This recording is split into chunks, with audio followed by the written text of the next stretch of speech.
Umar, Umar please उठे।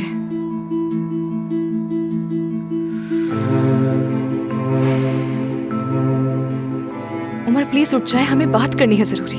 सोने तो मुझे। कल रात आपने ऐसा क्यों कहा? क्या आप वाकई बाप बनने जा रहे हैं?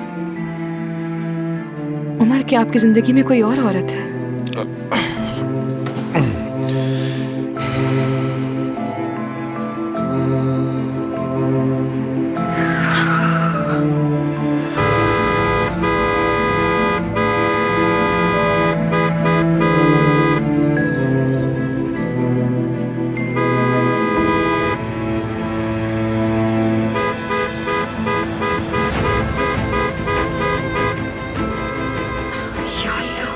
कौन है? ऐसे क्यों हॉर्न बजा रहा है?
बस यहां रोक दो।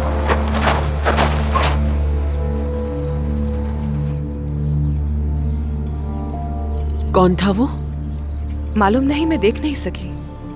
हाँ। और तुम क्या कर रही हो सुबह सुबह बाहर? हाँ, चलो अंदर। नहीं पूछूंगा कि क्या करना चाहती हो। ये चीज वाज़ेह हो चुकी है कि तुम्हारा मकसद हमें सिर्फ डराने के अलावा कुछ भी नहीं है, और इससे कुछ हासिल नहीं होगा, बल्कि दुश्मनी और बढ़ेगी। जैसा कि आप सब कुछ जानते हैं। मैं तुम्हारा दुश्मन नहीं हूं और ना ही दोस्त हूं। गुस्सा मत हो रोशन साहिबा। सुबह सुबह अचानक ब्रेक की आवाज सुनाई थी, फिर इतनी देर तक हॉर्न बजता रहा। डर गई थी मैं, मुझे लगा किसी को कुछ हो गया है, इसीलिए बाहर आ गई। दोबारा ऐसा मत करना। और हाँ, याद आया, रात को अकेले चले गई उमर को लेने के लिए। तुम्हारी हिम्मत कैसे हुई? मैं उनके लिए परेशान हो गई थी, इसीलिए उनको लेने चली गई। मैंने तुमसे जरूर कहा था कि अगर तुम्हारा शौहर घर नहीं आए तो इसका हिसाब लूंगी तुमसे, लेकिन इसका मतलब ये नहीं था कि तुम खुद चली जाओ लेने। तुम इस घर की बहू हो, ये बात हमेशा याद रखना। आखिर तुम्हें इजाजत किसने दी थी कि इस तरह मुंह उठाए तुम घर से बाहर निकल जाओ? उमर को ऐसी हालत में कैसे छोड़ सकती थी मैं? तो ड्राइवर को बता देती, वो जाकर ले आता। खुद क्यों चले गई वहाँ?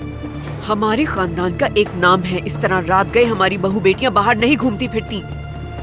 याद रहे, हमारे खानदान के कुछ उसूल हैं और तुम्हें भी उसी के हिसाब से चलना होगा। रोशन अम्मी, मुझे आपको कुछ बताना है उमर के बारे में। क्या? मेरे ख्याल से कोई मसला है शायद। कैसा मसला? मैं अभी तक खुद भी नहीं जानती हूँ, मगर अच्छी बीवी होती तो जरूर इस बारे में पता होता। मुझे लगता है कि उमर की जिंदगी में कोई और है।